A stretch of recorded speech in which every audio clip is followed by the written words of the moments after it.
guys, I'm back. Finally, some news for you English folks. The last year has been pretty straining for Chris and me.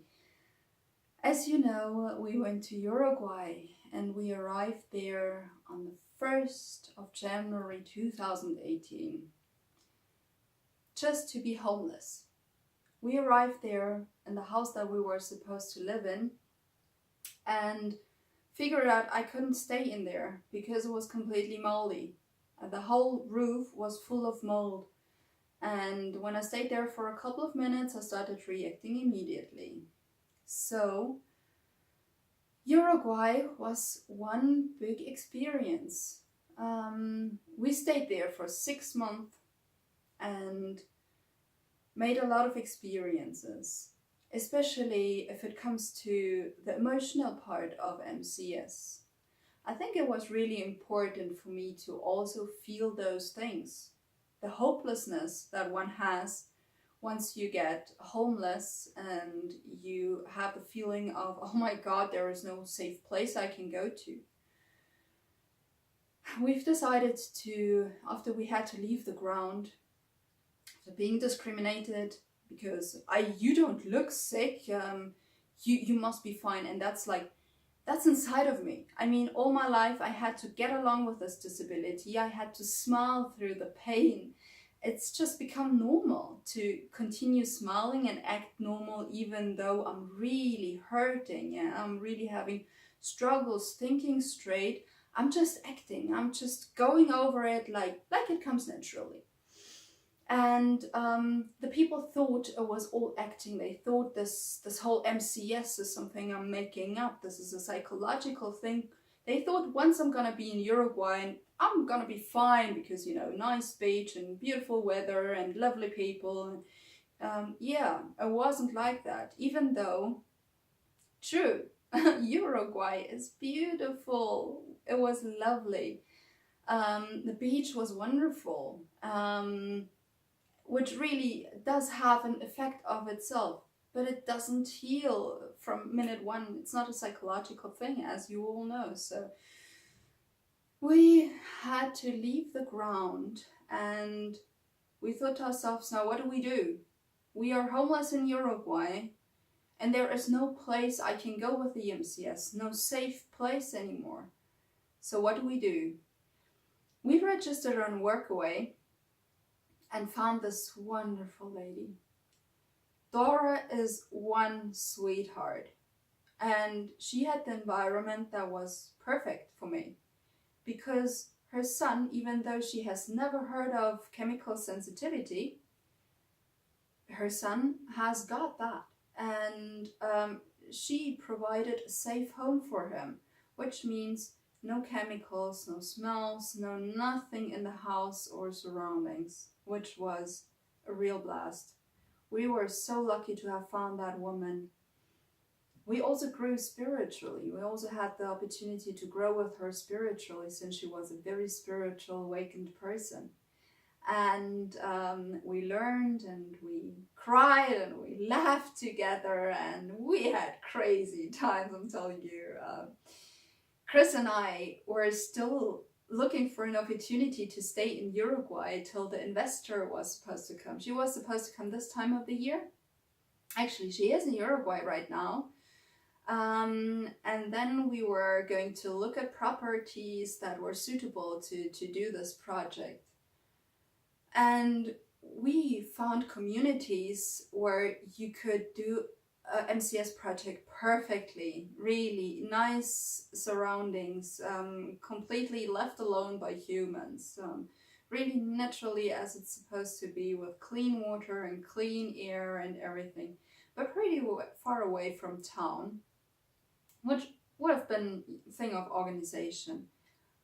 But the biggest problem was that it wouldn't have been for Europeans because the journey's too hard. I did that to myself because I always need to prove something to myself. I don't know what, but for one and another reason, I gotta prove something to myself that I can be tough, that I can do it. Well, folks, I almost didn't survive that flight. Chris was watching 3 nights. He was watching over me because I stopped breathing in the night. Always and always again, I just stopped breathing. And it was painful. Gosh, people, it was so painful living through that type of toxicity that you get on a flight. Flying, especially international flights, really have an effect on the body, especially if you do it without either oxygen or a CPAP machine that gives you clean air, that provides you with clean filtered air. I do not suggest for anyone with MCS to do that because it's really tough on the body. So we came back after 6 months of Uruguay. We came back to Germany, and we found this wonderful place, an oasis. First of all, of course, we couldn't move in with family because you all know that common problem. They love their chemicals more than our safety, as much as it hurts, but we have to accept and respect that. That their washing powder and their fabric softener is more important than our health. So we couldn't move in with any of my family or Chris's family, except for my brother. I stayed with my brother for a while, and he was such a darling. He didn't use anything that was scented. He took out everything out of the apartment that was harming me, which was actually not a lot because he already takes care of the whole chemical theme. He's not really into chemicals since he sees what it does to my body. He's awakened enough to realize that it's not good for his body either. So that was really nice. It was a nice experience, even though it was very heavy, staying 3 people, 1 room apartment was really awkward at times, but I loved the time. The way my brother took care of me, I must say he's my younger adoptive brother, so it was really sweet. I helped him 3 years back when he came to Europe. He stayed with me, and now it went the other way around, and it was very healing, I think, for both of us. And then we found this oasis called Hof Birkenglück, which is basically Farm Birkenglück. And the owner is a natural healer. She's been practicing for a long time. She had her own practice, and she went into pension. And I met up with her because I read about the project that she's planning, all natural, permaculture, self-providing, and really found that project really interesting, and I found the location pretty suitable. And I told her about the situation, and her heart lit up, her healer heart lit up for helping me. And we came to stay here in a very little apartment, very cute, and it's 2 kilometers outside of Perlesreuth, which means Chris is still capable of driving there and working there, but it's still outside of Perlesreuth, so the smoke from all the fireplaces now in winter doesn't come close to us, which means it's winter time and I go outside and I still have clean air to breathe. And gosh, folks, you know what that is like. It's heaven for us. So I talked about the MCS with her and how we are going to create my healing program, and we realized more and more that this location is so perfect for curing it, especially with her knowledge, because she's been working with allergies mainly. She's been focusing on allergies a lot, and even though MCS is not an allergy, the mechanisms of getting to an MCS are the same as how you get to an allergy. So the treatment is a bit different, of course, because you need to go a lot smoother onto it, but Margit is perfect for it. She's got the right feeling for what is to good, just good, and what is too much. And we've been talking and talking a lot, and we have this apartment up there that needs to be rented.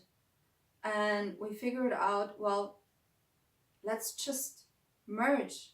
Her visions and my visions fit together so perfectly that we've decided to create a program together here for Germans, but also for people around Europe that need a safe place for healing.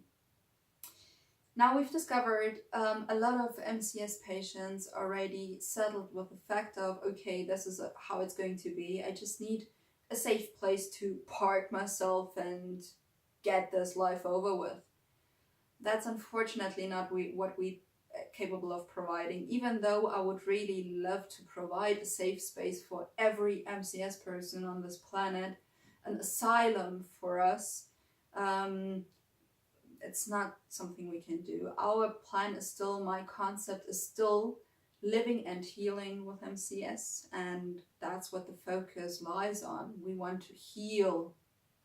And I'm now looking for people that want to heal themselves here with me, that want to go along with the program. We've got this wonderful apartment, which is perfectly suitable for MCS.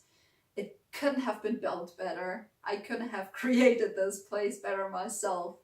It's so wonderful. And we are now opening it up for you guys. So we created a questionnaire that we're going to send out to you. You just have to go into our webpage. We're gonna put the link into the prescription. Go onto our webpage, just write us 2 sentences. Hi, I'm interested in the project, my name is, and your email address, and then we'll send you the questionnaire. The questionnaire is really detailed. There are a lot of personal questions as well included, because we want to make sure the people that are here in the project fit together nicely.